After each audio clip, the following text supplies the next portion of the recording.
चलिए okay students, कैसे हैं आप सब लोग? आई होप आप सब बहुत अच्छे हैं, बहुत अच्छे वर्क कर रहे हैं, सारी चीज़ें अच्छे से देख रहे हैं, मैनेज कर रहे हैं। तो चलिए हमारे पास एक टॉपिक है that is numbers up to 100। और यहाँ पर ये टॉपिक ऐसा नहीं है कि ये नया है, हम ऑलरेडी ये सब चीज़ें डिस्कस कर चुके हैं। तो इसीलिए यहाँ पर हमने इसमें कोई प्रॉब्लम नहीं होनी। तो चलिए it's just for revision purpose. तो यहाँ से स्टार्ट करते हैं क्वेश्चन नंबर ए से। Right the number names of the given numerals. तो चलिए यहाँ पर देखते हैं, हमारे पास है 68। तो यहाँ पर आ जाएगा हमारे पास दैट इज 68।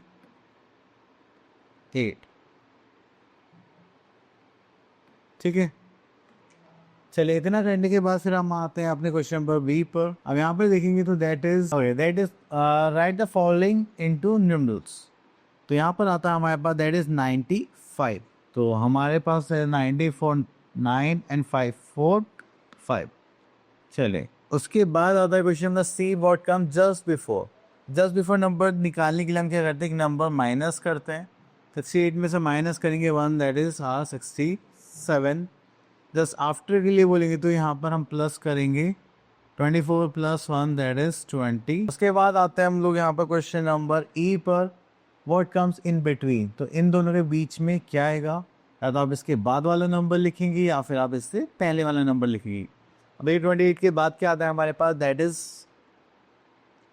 29। देन उसके बाद आता है हमारे पास एस पार्ट। यहाँ पर लिखेंगे हम fill in the blank circle with the number before and after. Okay, तो चलिए यहाँ पर जस्ट बिफोर एंड आफ्टर हम यहाँ पर लिखना है, बिटवीन का भी लिख सकते हैं। तो इस पार्ट को देखते हैं, यहाँ पे लिखा है the number comes between 64 and 66। Okay, that is 65। ठीक है, इतना कहने के बाद हम आते हैं यहाँ पर जी पार्ट पर। यहाँ पे बोला गया arrange the numbers in ascending order. Okay, तो असेंडिंग ऑर्डर में अरेंज करना है तो हम यहाँ पर ले लेते हैं सेकंड पार्ट। अब देखिए अगर हम यहाँ पर देखेंगे तो 60, 47, 38, 96 नंबर्स गिवन है। सबसे पहले हम यहाँ पर लिखेंगे that is 38, then we are having 47, then we are having 60 and then we are having 90। चलिए उसके बाद आते हैं हम डिसेंडिंग ऑर्डर पर। तो यहाँ पर आता है arrange the numbers in descending order. तो हम यहाँ पर हम क्या करेंगे, ग्रेटेस्ट नंबर से स्टार्ट करेंगे दैट इज 74। देन उससे छोटा हो जाएगा हमारे पास 64। देन उससे छोटा हो जाएगा हमारे पास 58।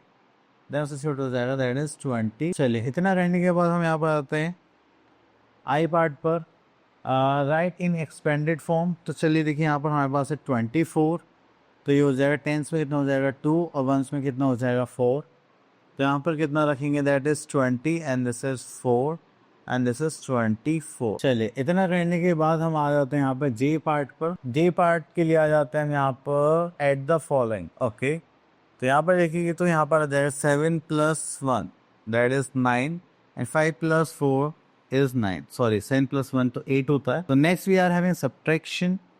तो 8 - 4 we are having 4 and 7 - 2 we are having 5। तो सिंपल क्वेश्चन है। चलिए उसके बाद आते हैं एल पार्ट पर। तो यहाँ पर हमें मल्टीप्लाई करने के लिए बोला गया है। तो यहाँ से देखते हैं हम ये पार्ट। अब देखिए यहाँ पे लिखा हुआ है 9 × 4 = 36। तो दैट इज आवर 36 पार्ट। चलिए इतना करने के बाद फिर हम यहाँ पर लिखते हैं एम पार्ट पर, word problem on addition and subtraction. Okay, तो देखिए यहाँ पर बोला गया एडिशन के लिए। तो क्वेश्चन नंबर 2 देख लेते हैं।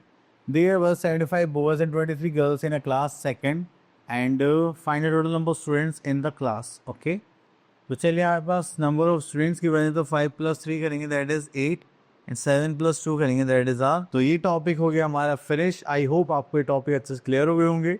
अब आप लोग इसकी प्रैक्टिस करनी है, दैट्स इट। मिलते हैं नेक्स्ट वीडियो में, तब तक के लिए ऑल द बेस्ट।